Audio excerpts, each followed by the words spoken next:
గత ఏడాది అక్టోబర్ 7 నుంచి కొనసాగుతున్న ఇజ్రాయెల్ హమాస్ యుద్ధానికి తాత్కాలిక బ్రేక్ పడింది. గాజాలో బాంబుల మోతకు 3 రోజుల పాటు విరామం ఇచ్చేందుకు రెండు వర్గాలు అంగీకారానికి వచ్చాయి.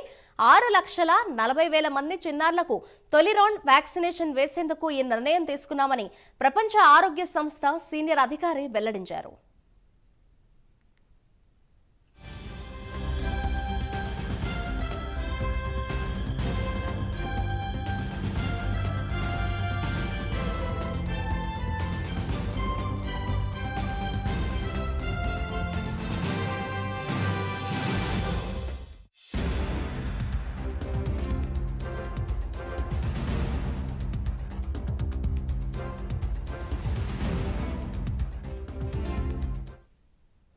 కొద్ది రోజుల క్రితం టీకా తీసుకుని ఓ చిన్నారిలో పోలియో వైరస్ ను గుర్తించారు.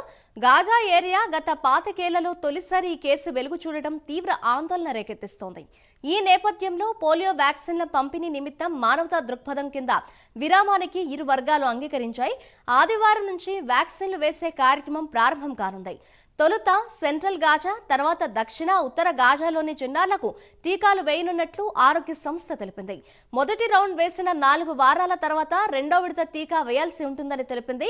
అంతర్జాతీయంగా ఈ వైరస్ వ్యాప్తిని కట్టడి చేసేందుకు 90% కవరేజ్ అవసరమని వెల్లడించింది.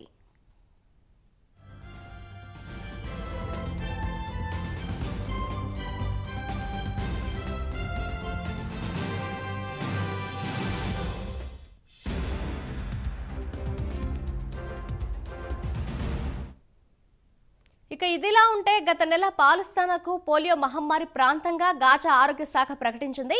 ఇజ్రాయెల్ సైనిక చర్య వల్ల అక్కడ ఆరోగ్య మౌలిక సదుపాయాలు దెబ్బతిన్నాయి. ఈ పరిస్థితులు వైరస్ పునరుజ్జీవానికి దారితీశాయని ఆరోపించింది.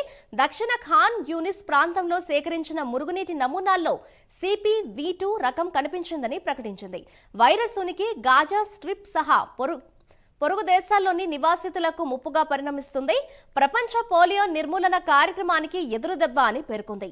ఈ నేపథ్యంలోనే గాజాలో 25 ఏళ్లలో తొలిసారిగా ఒక చిన్నారికి వైరస్ సోకడంతో పక్షపాతానికి గురైందని ఆగస్టు 23న WHO ఒక ప్రకటనలో పేర్కొంది.